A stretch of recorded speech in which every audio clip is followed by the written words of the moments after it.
Next topic है class 11 से unit जो 4 है वहाँ से principle of conservation of energy. Energy conserve है, ठीक है। अब देखो एनर्जी जो कंजर्वेशन है वो एक ही लाइन में अलग अलग पॉइंट पे चेक करना है, ठीक है। मैं मैक्सिमम हाइट पे कितनी है, जो है इसके बीच के किसी भी पॉइंट पे कितनी वैल्यू है इसकी, और एट लास्ट इसकी वैल्यू कितनी रहने वाली है। तो अगर ये जो तीनों वैल्यू इक्वल आ रही तो कंजर्वेशन ऑफ एनर्जी है, अदरवाइज नहीं है। और उस वाले में क्या था, उस वाले में वर्क डन था। क्या था उस वाले में? वर्क डन था। और वर्क डन वाले केस में क्या था, हम जो है अलग अलग जो है पाथ लेके चल रहे थे। ये क्या कौन सा था? कंजर्वेटिव का था। देखो ग्रेविटेशनल फोर्स कंजर्वेटिव वाले में तो पाथ अलग लेके चलना है, इसमें डिफरेंस पता होना जरूरी है। और जिसमें कंजर्वेशन ऑफ एनर्जी है उसी में एक ही लाइन के अंदर जो है अलग अलग पॉइंट पे हम इसकी वैल्यू चेक करेंगे। देखो principle of conservation of energy में क्या था, in an isolated system. Isolated system कौन सा होता है? Single system, unaffected from the surrounding force, ठीक है ना, unaffected from the surrounding force, बाहर का कोई फोर्स नहीं लगाना चाहिए। उसके बाद कंजर्वेशन ऑफ एनर्जी, तो एनर्जी की जो वैल्यू कैसी होनी चाहिए? कांस्टेंट होनी चाहिए, यानी कि जो बदले ना, ठीक है। यानी हम वैसे तो कह सकते हैं कि जो एनर्जी है वो neither be created nor be destroyed but change to various form, और जो है अलग अलग फॉर्म के अंदर ये है चेंज हो सकती है। अब क्या देखो, फर्स्ट केस ए बी और सी पॉइंट है, ठीक है। टोटल हाइट इसकी एच है। मान लिया ऊपर से हमने इसको नीचे छोड़ दिया, एक्स डिस्टेंस कवर करी, तो नीचे से कितनी हो जाएगी? H minus x. क्या बताया था? देखो what is potential energy, position from the ground, ground से हाइट चेक करनी है हम लोग कितनी है, वही तो क्या हो जाएगा हमारा पोटेंशियल एनर्जी। और जब मोशन में है तो क्या हो जाएगा हमारे पास इसकी काइनेटिक एनर्जी, ठीक है। अब देखो मैक्सिमम पॉइंट पे, जब मैक्सिमम पॉइंट को अगर किसी ऑब्जेक्ट को ऊपर की तरफ ऐसे रखोगे तो वेलोसिटी कितनी है? इन दैट केस वेलोसिटी नहीं है। वेलोसिटी नहीं है तो काइनेटिक एनर्जी का फॉर्मूला क्या होता है? हाफ एम वी का स्क्वायर, ठीक है। क्या होता है? हाफ एम वी का स्क्वायर। वी कितना है? 0। तो काइनेटिक एनर्जी कितनी रहने वाली? ऊपर 0। और पोटेंशियल एनर्जी का फॉर्मूला क्या होता है? M G H. एच कितनी है यहाँ पे? टोटल है एच कंप्लीट, तो 0 प्लस एम जी एच क्या रहने वाला है? Total energy M G H हो जाएगा, ठीक है। नेक्स्ट क्या है, अब एट पॉइंट सी चेक करना। सी पॉइंट पे क्या हो जाएगा हमारे पास? ये डायग्राम मैं यहाँ पे बना देता हूँ एक बार और से। क्या है यहाँ पे? ये पॉइंट था ए हमारे पास, ये पॉइंट था बी और ये पॉइंट था सी। टोटल हाइट हमारी क्या रहने वाली थी? इसमें एच थी, और ये डिस्टेंस क्या कवर करी थी? एक्स। तो ये क्या बच गई हमारे पास? H minus x. तो ए पॉइंट पे हमने क्या निकाल लिया? M G H. अब क्या निकालना है? At C point. अब सी पॉइंट पे क्या चेक करना है? देखो क्या ऊपर से नीचे आ रही है ना, इसका मतलब अब तो कोई ना कोई वेलोसिटी इसके अंदर रहने वाली है। तो इन्हीं क्या फॉर्मूला था? V square minus U square equal to 2as। अब क्या है, इनिशियल वेलोसिटी कितनी थी? 0। तो ये क्या हो जाएगा? वी स्क्वायर किसके इक्वल होगा? 2as के इक्वल हो गया ये, ठीक है। और क्या s क्या इसमें जो डिस्टेंस कवर की है, तो डिस्टेंस क्या कवर की इसने? x। तो इसकी s की जगह पे क्या लिख देंगे हम? x। तो वी स्क्वायर का की वैल्यू क्या आ जाएगी? 2gx। Under the effect of gravity, तो एक्सेलरेशन की जगह हम क्या रखेंगे? ग्रेविटी। यहाँ तक क्लियर है? अब क्या है, टोटल एनर्जी क्या फॉर्मूला है? Kinetic energy plus potential energy. तो काइनेटिक एनर्जी क्या होता है? हाफ एम वी का स्क्वायर। वी स्क्वायर की वैल्यू क्या है? 2gx। क्या है? 2gx। तो 1/2m और 2gx, 2 से 2 कैंसिल आउट हो गया, क्या आ गई? mgx। ये वैल्यू आ गई यहाँ पे। अब क्या है पोटेंशियल एनर्जी की value? Potential energy mg height from the ground, height from the ground होता है, तो h माइनस एक्स, ठीक है। ये हो जाएगा, ना कि ये तो काइनेटिक के लिए, ये अबो द ग्राउंड चेक करते हैं ना हम, तो h माइनस एक्स रहने वाला है। तो M G H minus X, इसको सोल्व करो, ठीक है। एम जी एच और माइनस करके एम जी एक्स, इससे ये जो है कैंसिल आउट हो जाएगा। क्या आंसर आ गया? इस पॉइंट पे भी हमारी वैल्यू क्या आ गई? M G H. अब बचा हमारे पास लास्ट पॉइंट, ठीक है। अब इसके पास हाइट कितनी बच गई? अब 0, हाइट तो है ही नहीं, तो क्या बच गया हमारे पास? सिर्फ काइनेटिक एनर्जी, ठीक है। फॉर्मूला क्या है? वी, ये वैल्यू तो हमारे पास आई गई थी, V square equal to G X था ना, ये था। तो टोटल कवर कर कितने कर दी? पहले एक्स थी, अब कितनी कवर कर दी इसने? एच। तो we square equal to 2gh हमने यूज कर ली। टोटल एनर्जी क्या रहने वाली? Kinetic energy plus potential energy. तो पोटेंशियल एनर्जी हाइट 0 है तो mgh की वैल्यू कितनी आ जाएगी 0। तो काइनेटिक एनर्जी हाफ एम में v स्क्वायर की वैल्यू क्या है 2gh। तो 2 से 2 कैंसिल आउट हो गया, क्या आंसर आ गया हमारा mgh। देखो तीनों ही केस में हमारा रिजल्ट क्या आ रहा है, एक जैसा रिजल्ट आ रहा है। तीनों केस में एक जैसा रिजल्ट आ रहा है तो उसको क्या बोल देंगे कि ये कैसी है, कंजर्वेटिव। क्या है, कंजर्वेटिव। ठीक है, नेक्स्ट है 1 2 3 क्वेश्चन का जो रिजल्ट है वो इक्वल है। It means it proves conservation of energy. देखो मास एनर्जी इक्विवेलेंस, मास और जो एनर्जी है एक दूसरे के कैसे इक्विवेलेंस आइंस्टीन ने कैसे प्रूव किया था, कैसे जो उसको बताया था। क्लासिकल मैकेनिक्स के अकॉर्डिंग जो है मास और एनर्जी इंडिपेंडेंट है। ठीक है, और क्वांटम मैकेनिक्स के अंदर क्या है, आइंस्टीन की जो इक्वेशन बताई गई थी मास एनर्जी थी जो वो आपस में इंटर कन्वर्टिबल है, यानी एनर्जी मास के अंदर, मास एनर्जी के अंदर जो है वो कन्वर्ट होता है।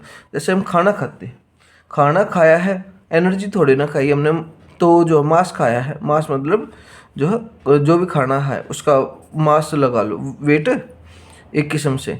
ये खाया तो अंदर जाके एनर्जी में डिकम्पोज हो गया। अब क्या है, यानी मास एक्सपेंड हो गया, किस में कन्वर्ट होता है, एनर्जी। यानी एनर्जी किसके अंदर थी, मास के अंदर। यानी वो उस एनर्जी को हम अगर हम कंप्रेस कर रहे हैं तो मास में वो कन्वर्ट हो जाती है। ठीक है, यहाँ तक। नेक्स्ट है, अब है कोलिजन। कोलिजन क्या होता है, कोलिजन होता है कोई भी एक से ज़्यादा ऑब्जेक्ट, यानी दो या दो से ज़्यादा ऑब्जेक्ट जब टकराते हैं, ठीक है ना, कोलाइड करते हैं और उनकी वेलोसिटी में कोई चेंज आना, समझ आ गई बात, उनकी वेलोसिटी में कोई चेंज आ जाता है तो उसको बोलते हैं collision. Event in which two or more object exert force on each other in very short interval of time. ये नहीं कि टकराए और वहीं पर गिरे रह गए। तो ये भी है कि भाई थोड़ा सा उठ के चलने की कोशिश करनी है, यानी शॉर्ट इंटरवल ऑफ टाइम होता है। Collision of car on road, जैसे कार का रोड के ऊपर कोलिजन हो गया, कार जो है दीवार के साथ टकरा गई, कोलिजन हो भी। कोलिजन दो टाइप का होता है, ठीक है, कोलिजन दो टाइप का होता है, इलास्टिक और इन इलास्टिक। इन इलास्टिक में है टकराते ही वापस चल पड़ेंगी और इन इलास्टिक में टकराते ही वहीं पर गिरी रह जाएंगी। इनके भी दो टाइप, 1 डायमेंशन और 2 डायमेंशन, जिसमें सिर्फ एक्स एक्सिस का यूज करना 1 डायमेंशन के, और 2 डायमेंशन में एक्स और वाई दोनों का हमने यूज करके चलना है। सेम वे में इन इलास्टिक भी 1 और 2 डायमेंशन की। अब इलास्टिक और इन इलास्टिक के की कुछ प्रॉपर्टी देखो, टकराते ही वापस चल पड़ी, इसका मतलब जो है काइनेटिक एनर्जी इसकी सेम रहेगी, और मोमेंटम तो दोनों के अंदर ही जो है सेम रहने वाली है। क्या रहेगी, मोमेंटम दोनों के अंदर सेम रहेगी, और काइनेटिक एनर्जी इलास्टिक में सेम रहेगी और इन इलास्टिक में चेंज हो जाए। क्यों, क्योंकि पहले मोशन में थे, अब इन इलास्टिक में क्या हो, टकराए वहीं पर रह गई, तो वेलोसिटी तो है ही नहीं। जब वेलोसिटी नहीं है तो उसके पास जो है ये नहीं मिलेगी, मोमेंटम जीरो हो जाएगा, ये कह सकते हैं। यूज ऑफ कंजर्वेटिव, देखो वैल्यू किसकी वजह से है, कॉन्स्टेंट रिजल्ट आ रहा है कंजर्वेटिव की वजह से। अब इसमें रिजल्ट सेम नहीं आ रहा, वेलोसिटी चेंज होगी तो नॉन कंजर्वेटिव फोर्स हो गया यहाँ पे। Collision of gas molecules, gas के जो मॉलिक्यूल टकराए फिर से चल दिया करे, ये नहीं कि टकराए वहीं पर रह गए, ऐसे तो एक ही जगह पर इकट्ठे रह जाएंगे वे। और इसमें क्या है, rebouncing of ball from the ground, ground पे बॉल हमने डाल ली, फिर जंप की, फिर आई, फिर जंप करी, और ऐसे ऐसे करके धीरे धीरे करके स्पीड बिल्कुल कम हो जाती। That is in elastic type of collision. ठीक है, अब देखो नेक्स्ट क्या है हमारे पास, नेक्स्ट है परफेक्टली इलास्टिक। ठीक है ना, इलास्टिक में भी ये देखना है कि वो कितना इलास्टिक है, अपनी जो वेलोसिटी कितना मेंटेन कर पाता है। अगर कंप्लीटली मेंटेन कर लेता है तो परफेक्टली, अदरवाइज सिर्फ इलास्टिक बोल देंगे उसको। तो परफेक्टली इलास्टिक कोलिजन इन 1 डायमेंशन, तो इसमें क्या हो जाएगा कि 1 डायमेंशन में सिर्फ एक्स एक्सिस लेकर चलनी, 2 बॉडीज है सेम रोड के ऊपर, सेम स्ट्रेट पाथ के में जो है ट्रैवल करेंगी और कोलिजन करेगी। कोलिजन करने के बाद फिर से जो है वो मूव करना स्टार्ट कर देंगे। मान लिया 2 बॉडी हैं, m1 एक का मास है, m2 दूसरे का मास है, इसकी जो वेलोसिटी है u1, इसकी वेलोसिटी है u2। उसके बाद ये बिफोर कोलिजन, उसके बाद वो कोलाइड करा, मास तो चेंज नहीं हो सकता, ये दो हो नहीं सकते भाई, 2 गाड़ी है, एक में 5 जने बैठे, एक में 4 हैं, और जो है क्या एक में मान लिया 6 जने बैठे, एक में 4, ऐसे अच्छे से समझो, एक में 6 एक में 4 और टकराए। ऐसे तो हो नहीं सकता कि भाई टकराने के बाद गाड़ी में से एक उतर के दूसरी गाड़ी में बैठ गए, 5-5 हो गए, तो ऐसा तो नहीं होने वाला। तो मास उसका चेंज नहीं होगा, बस वेलोसिटी चेंज हो जाएगी। ठीक है, टकराने के बाद क्या है इसकी जो है m1 और m2 मास जो है सेम रहा और वेलोसिटी चेंज हो गई, u1 से चेंज हो गई v1 में और u2 से चेंज होकर किस में चली गई, v2 के अंदर। ठीक है, तो अब क्या है इसमें, अब ये टकराने की कंडीशन क्या है, देखो टकराने की कंडीशन ये है, सपोज करिए 50 की स्पीड से चल रही है, 50 से ज़्यादा की स्पीड होनी चाहिए तभी तो टकरा सके है ना इससे, या फिर दोनों अपोजिट एंड पे चलना चाहिए भी, दोनों या तो अपोजिट डायरेक्शन में चले या जो पीछे वाली गाड़ी है उसकी स्पीड ज़्यादा तो ही कोलिजन उसके, यानी u1 की स्पीड u2 से ज़्यादा होगी और टकराने के बाद देख लेंगे क्या होगा। ठीक है, तो इनका मास है m1 m2, initial velocity u1 u2, collide किया और फिर से स्टार्ट मूव करने लग गया, उसके बाद वेलोसिटी v1 और v2 होगी। क्या था इन, देखो किसकी बात करें, इलास्टिक की। क्या क्या चीज़ें कंजर्व, मोमेंटम, मोमेंटम क्या होता है, P is equal to M V, first body के लिए सेकंड बॉडी के लिए। ठीक है ना, बिफोर कोलिजन और आफ्टर कोलिजन हम निकाल लेंगे। फिर क्या था कंजर्वेशन में, काइनेटिक एनर्जी, जो काइनेटिक एनर्जी भी है वो कंजर्व, काइनेटिक एनर्जी का फॉर्मूला क्या होता है, हाफ एम वी का स्क्वायर। अब क्या फर्स्ट बॉडी के लिए सेकंड बॉडी के लिए बिफोर कोलिजन और आफ्टर कोलिजन हम निकाल लेंगे इसमें। तो कैसे करेंगे, अब देखो, तो conservation of linear momentum, linear momentum क्या होता है, P is equal to M V, ये होता है। बिफोर कोलिजन देखो क्या है, बिफोर कोलिजन तो m1 u1 फर्स्ट बॉडी के लिए, सेकंड बॉडी के लिए m2 u2। अब क्या हुआ, कोलाइड कर दिया।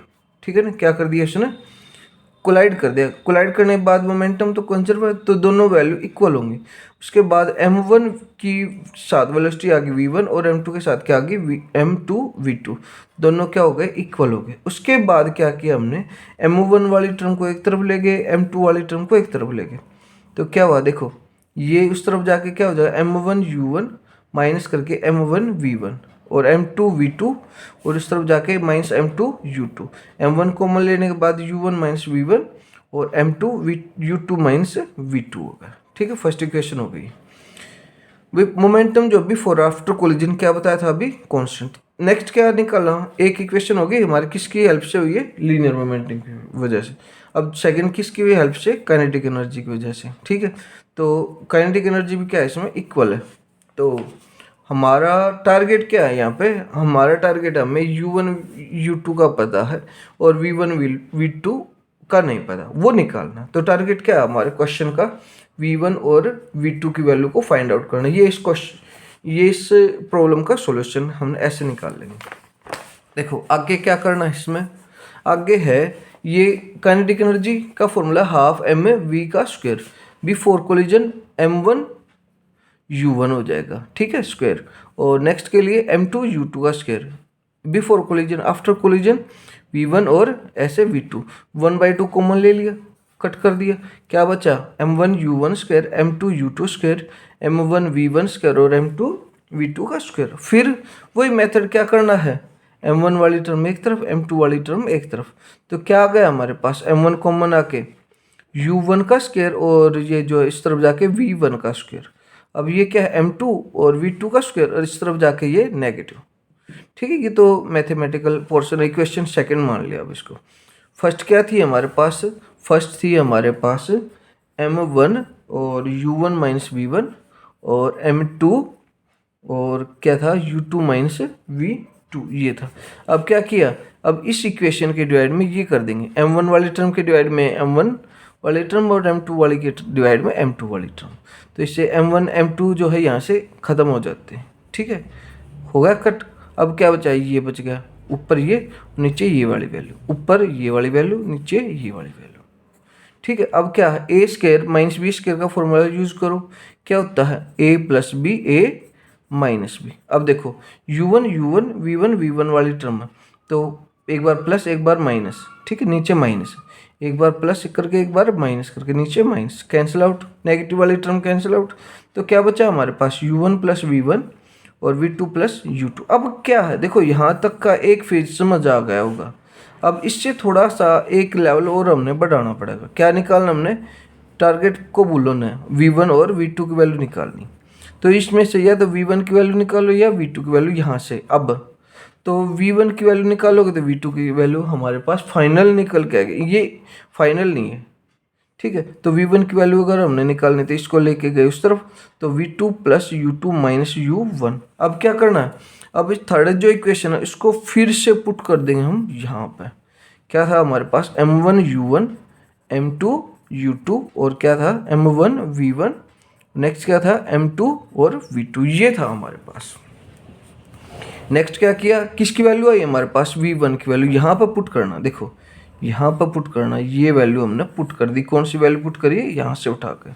तो M1 U1 M2 U2 और M1 V2 plus U2 minus U1 plus M2 और V2, ठीक है यहाँ तक। इसके बाद क्या करना, अब इसके बाद जो मल्टीप्लाई करनी है ये एज इट इज है।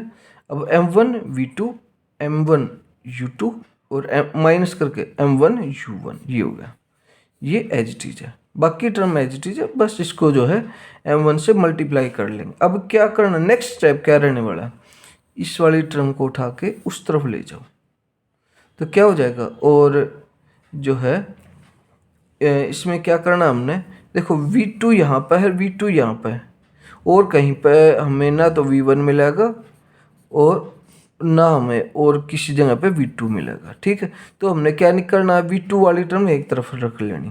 तो M1 V2 और M2 V2, तो क्या करेंगे, हमने V2 कॉमन ले लिया तो क्या अंदर बचा M1 प्लस M2।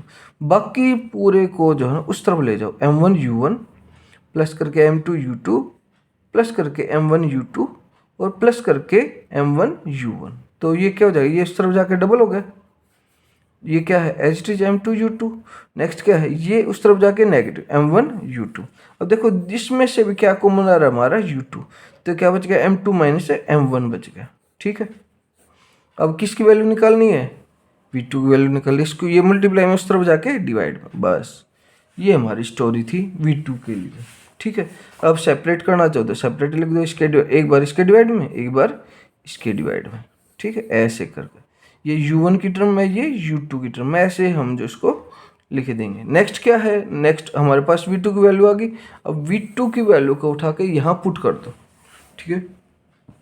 तो क्या आंसर आ जाएगा हमारे पास, V1 की वैल्यू क्या थी, V2 प्लस U2 माइनस करके U1। अब इसकी वैल्यू क्या थी, ये आया हमारे पास, ये फेज। बाकी एच चीज है, एलसीएम ले लो, एलसीएम कितना आ जाएगा M1 प्लस M2। ये इसको एच टी लिख दो, जो हमारा रिजल्ट यहाँ से आ रहा था क्या था, 2M1 U1 और M2 माइनस M1 और U2। और अब इसकी मल्टीप्लाई जो है इसके साथ करोगे तो कितना आ जाएगा, M1 plus M2 into U2 minus करके इसकी मल्टीप्लाई इसके साथ M1 plus M2 into U1। करो अंदर ढंग से सोल्व करो, 2M1 U1। अब इसको सोल्व करो M2 U2 और माइनस करके M1 U2, ये होगा। अब इसको सोल्व करो M1 U2 और M2 U2, ये होगा। अब इसको सोल्व करो, नेगेटिव है ना तो दोनों नेगेटिव आना है, माइनस M1 U1 और माइनस करके M2 U2, जो कैंसिल आउट हो सकते हैं वो कैंसिल आउट कर दो, इससे ये कैंसिल आउट हो गया, ठीक है। तो हमारे पास क्या बच गया, ये बच गया, ये बच गया, ये टर्म बच गई। देखो ये जो है यहाँ मैच होगी तो क्या कर देंगे, इसका डबल कर देंगे, ठीक है, दोनों मैच होगी। अब ये सिंगल टर्म में है और ये किस में है, ये एच टी, ये डबल है, ये सिंगल, तो डबल में से माइनस जाएगा तो सिंगल बच जाएगा। तो क्या आ जाएगा हमारे पास, M1 U1 माइनस करके M2 U1, ठीक है। और ये क्या बच जाएगा, 2M2 और U2, और नीचे क्या बच गया हमारे पास M1 प्लस M2। अब क्या कॉमन ले लिया इसमें से, U1 कॉमन ले लेंगे तो क्या आ जाएगा M1 माइनस M2। तो क्या बच गया M1 माइनस M2 और नीचे M1 प्लस M2 हो गया। और इसके साथ क्या था हमारे पास,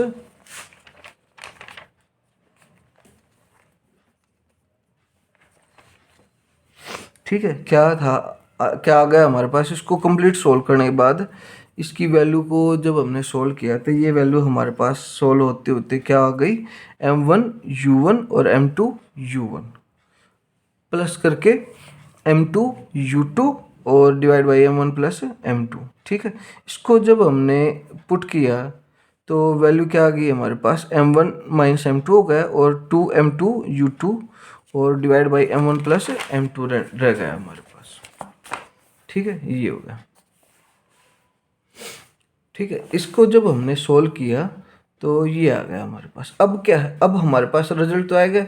V2 की वैल्यू क्या आई है हमारे पास, V2 की वैल्यू देखो, V2 की वैल्यू आई थी हमारे पास 2M1 U1 by M1 plus M2। अब इसके बारे में एक स्पेशल चीज़ बतानी है।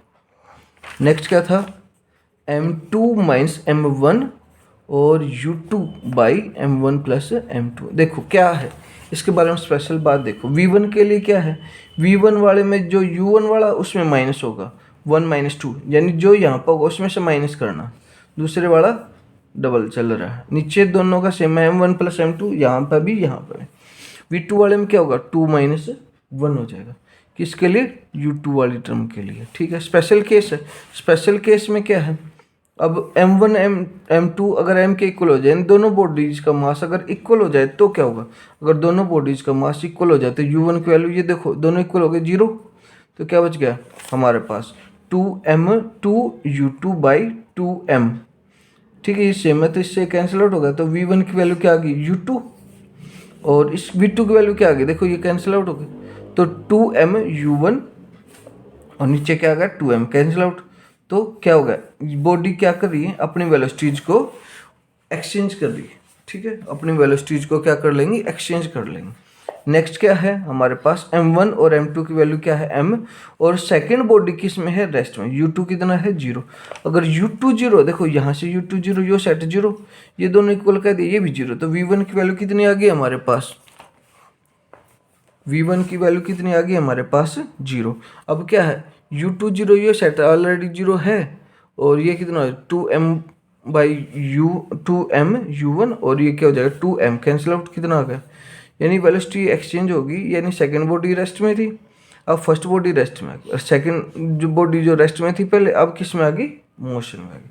नेक्स्ट क्या है, अब इसमें भी वही है कि बॉडीज ने क्या कर लिया, अपनी वेलोसिटी एक्सचेंज कर ली। अब देखो नेक्स्ट क्या है कि फर्स्ट सेकंड बॉडी इतनी भारी भरकम में हैवी है कि फर्स्ट बॉडी का कोई इफेक्ट नहीं है, यानी M1 को कितना ले लो 0, M1 जहाँ पे है देखो यहाँ पे 0, यहाँ पे 0 हो जाएगा, यहाँ पे 0 हो जाएगा, तो वैल्यू क्या आ जाएगी इसकी। अच्छा दूसरा क्या है, सेकंड बॉडी किस में, रेस्ट में, तो U2 0 है, यो सेट 0 का और ये सेट 0 का। अब क्या M1 भी 0, देखो ये क्या होगा, V1 कितना, V1 क्या है, ये सेट U2 0, ये 0, तो नेगेटिव में आया ना M by M1 U1 by M1, क्या हुआ, वैल्यू आ गई इसकी ये, ठीक है।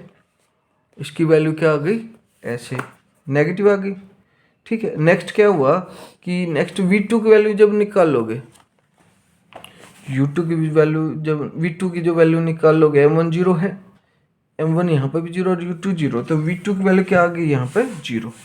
अब क्या सेकंड बॉडी हैवी है फर्स्ट से, और जो है सेकंड बॉडी रेस्ट में भी है, तो so no effect after collision, collision के बाद कोई इफेक्ट नहीं होगा, सिर्फ इसने क्या किया, अपनी डायरेक्शन चेंज कर दी, क्या कर दी, अपनी डायरेक्शन चेंज कर दी। नेक्स्ट क्या है, अब इसका अपोजिट केस ले लिया हमने, क्या ले लिया, इसका अपोजिट केस। अपोजिट केस में क्या करना है कि जो है फर्स्ट बॉडी हैवी है, सेकंड बॉडी लाइटर है, तो M2 0 और U2 0। देखो तीन केस ऐसे चले हैं जिसमें हमने U2 0 ले लिया, फर्स्ट केस ऐसा था जिसमें M1 M2 M के इक्वल है। अब इसमें क्या किया था हमने, इसमें भी इक्वल था, यहाँ से जो है अलग से स्टेटमेंट, इसमें जो M1 0 होगा, इसमें M2 0 होगा, यहाँ से V1 की वैल्यू निकाल देंगे, क्या आ जाएगा M1 U1 by M, cut गया, कितना है U1 एक्सचेंज हो सेम होगी ना, और V2 कितना था 2M U जो है U1 by M cancel out करके ये वैल्यू क्या हो जाएगी डबल। इसका जो यूज करते हैं न्यूक्लियर रिएक्शन में यूज करते हैं, देखो क्या रिजल्ट आ रहा है हमारे पास। अब क्या रिजल्ट आ रहा है, फर्स्ट बॉडी हैवी है मोशन में, सेकंड बॉडी रेस्ट में, जनरली इसका फोर्थ केस का रिजल्ट है ये, ठीक है। और फर्स्ट बॉडी का जो वेलोसिटी सेम है, और सेकंड बॉडी की जो स्पीड थी वो क्या हो गई, डबल हो गई थी फर्स्ट बॉडी से। इस elastic collision in two dimension में क्या करा था हमने, एक्स और वाई, जब दो कोऑर्डिनेट की बात करी जाएगी, ठीक है, क्या था, टू ऑब्जेक्ट होंगे, मूव कर रहे हैं, कोलिजन के बाद क्या होगा, उनकी डायरेक्शन चेंज हो जाएगी, क्या हो जाएगी, डायरेक्शन चेंज हो जाएगी। ठीक है, तो उसको क्या बोल देंगे, टू डायमेंशनल। इसमें क्या है, सेम वे में u1 greater than u2 collide किया, और ये एंगल है थीटा, ये एंगल है फाई। ठीक है, कोलाइड जब करेक्शन, तो जिसके साथ थीटा होता है या एंगल होता है ना, उसके साथ क्या होता है, कोस, और उसके दूसरे वाला क्या होता है, साइन। तो ये क्या हो जाएगा, वाई एक्सिस में v1 साइन थीटा, और इसमें क्या आ जाएगा, v1 कोस थीटा। अब क्या होगा, ये थीटा वाली टर्म होगी, अब ये क्या है, फाई। अब क्या हो जाएगा, ये क्या हो जाएगा, v2 साइन फाई, और ये क्या हो जाएगा, v2 साइन फाई। ठीक है, अगर फर्स्ट बॉडी उस तरफ जा रही है, सेकंड बॉडी इस तरफ, तो हम जो है ना सेम डायरेक्शन या उसके परपेंडिकुलर वाली जो है डायरेक्शन इसमें निकाल देते हैं। तो कैसे क्या होगा अब, तो m1 और m2 टू बॉडीज का मास है, और वेलोसिटी इनकी u1 और u2 है, और चेंज होने के बाद वेलोसिटी होगी हमारे पास v1 और v2। अब क्या है, देखो v1 का रेजोल्यूशन हमने किस में कर दिया, v1 का 2 में, साइन थीटा और कोस थीटा में। ठीक है, हॉरिजॉन्टल में कोस होता है और वर्टिकल में हमेशा साइन होता है। सेम वे में v2 का भी हमने रेजोल्यूशन कर दिया, ठीक है, साइन में और कोस के अकॉर्डिंग। तो कंजर्वेशन ऑफ मोमेंटम के अकॉर्डिंग, कंजर्वेशन मोमेंटम क्या है, m और v। ठीक है, अलोंग एक्स एक्सिस में ये हैं दोनों, तो m1 u1 m2 u2 ये है, y एक्सिस में भी यही रहने वाली, पर मूव किस में कर रहे हैं, ये x एक्सिस में, y एक्सिस में तो मूव नहीं किया, इस वजह से जो इनकी वेलोसिटी है कितनी ली जाएगी, यहाँ पे 0। अब क्या है, x एक्सिस की बात कर रहे हैं ना, x एक्सिस में इसी के कंपोनेंट यूज होंगे, m1, और v1 वाली वेलोसिटी क्या हो जाएगी, v1 cos थीटा, और v2 वाली क्या हो जाएगी, v2 cos फाई। अब इसमें क्या रहने वाली, y एक्सिस में क्या रहने वाली, ये वाली v1 sin थीटा, और इसके लिए v2 sin फाई। ठीक है, और काइनेटिक एनर्जी का फॉर्मूला हाफ एम वी का स्क्वायर, सेम वे में ऐसे निकालेंगे, half m1 u1 square, half m2 u2 square, और half m1 v1 square, half m2 v2 का स्क्वायर। ठीक है, अब हाफ कैन कॉमन लेके कट कर दिए। तो अगर देखो हमारे पास कितने फैक्टर हैं, यहाँ पे हमारे पास v2 और v1 और v2 1 2 और थीटा और फाई, अगर इनमें से हमारे पास 3 की वैल्यू अगर हमें पता चल जाए तो फोर्थ को हम निकाल सके। Out of 4 parameter, if v1 v2 theta और फाई, ये 4 पैरामीटर, इफ 3 आर गिवन, अगर 3 का हमें पता हो, then we can find the fourth parameter, fourth को हमें निकाल सके। नेक्स्ट है coefficient of restitution. Coefficient of restitution में क्या करना हमने, इसको नोट करते म्यू या ई से। ठीक है, अब इसमें क्या, अब इसमें जो होता है इनिशियल वेलोसिटी की क्या थी, u1 और u2। ठीक है, अब फाइनल क्या है, v1 और v2 ये। अब क्या इन दोनों के बीच क्या डिफरेंस था, अब इन दोनों के बीच क्या डिफरेंस, उसको बोलते हैं कोफिशिएंट ऑफ रेस्टिट्यूशन। तो फाइनल डिवाइड बाय इनिशियल, तो v2 minus v1 divide by u2 minus u1, that is the coefficient of restitution. Ratio of relative velocity, relative में क्या होता है, डिफरेंस होता है आफ्टर कोलिजन और बिफोर कोलिजन। ठीक है, ये वैल्यू निकाल दो। अब इलास्टिक के लिए, परफेक्ट के लिए आंसर कितना आना चाहिए, 1, यानी 20 का डिफरेंस यहाँ पर है तो 20 का ही यहाँ पर आना चाहिए, वो परफेक्टली। अगर इन इलास्टिक है तो बिल्कुल भी जो है इसका डिफरेंस नहीं होगा, ऊपर वाले दोनों इक्वल हो जाएंगे, यानी तभी जाके जो है ई की वैल्यू कितनी हो जाएगी, 0। इन इलास्टिक को हम परफेक्ट, इन इलास्टिक को प्लास्टिक बोल देते हैं। नेक्स्ट है और लास्ट टॉपिक है collision in 2 dimension, in elastic collision. In elastic में क्या है, काइनेटिक एनर्जी तो कंजर्व है नहीं, यानी लॉस ऑफ काइनेटिक एनर्जी, यानी काइनेटिक एनर्जी की जो वैल्यू पहले थी अब वो नहीं है। Before collision half m1 u1 square, half m2 u2 का स्क्वायर, टोटल हो गया। आफ्टर कोलिजन तो वेलोसिटी चेंज होगी। लॉस में क्या होता है, लॉस का मीनिंग क्या होता है, पहले 100 था अब 80 है। ठीक है, यानी पहले वाली जो एनर्जी वो ज़्यादा है, अब वाली कम है, दिस इज लॉस। अगर मान ली पहले 80 थी अब 100 होगी, तो 20 का प्लस हो गया ना, तो इसको बोलते प्रॉफिट, इसको बोलते लॉस। तो क्या करेंगे, फर्स्ट में से सेकंड सब्ट्रैक्ट हो गया, सेकंड में से फर्स्ट, तो फर्स्ट में से जो है सेकंड को सब्ट्रैक्ट कर देना। ठीक है, अब क्या था, ये वही है टर्म। इलास्टिक के लिए कितना बना है, इन इलास्टिक के लिए पहले इसको देखो, प्लास्टिक के लिए कितना है, या इन परफेक्ट इन इलास्टिक के लिए, परफेक्ट इन इलास्टिक के लिए क्या वैल्यू आएगी, 0। ठीक है, तो बीच में जो इन इलास्टिक बच गया, इस जीरो से बड़ा होना चाहिए और वन से छोटा होना चाहिए। तो इस ई की वैल्यू जो है जीरो से बड़ी और वन से छोटी हो जाएगी। ठीक है।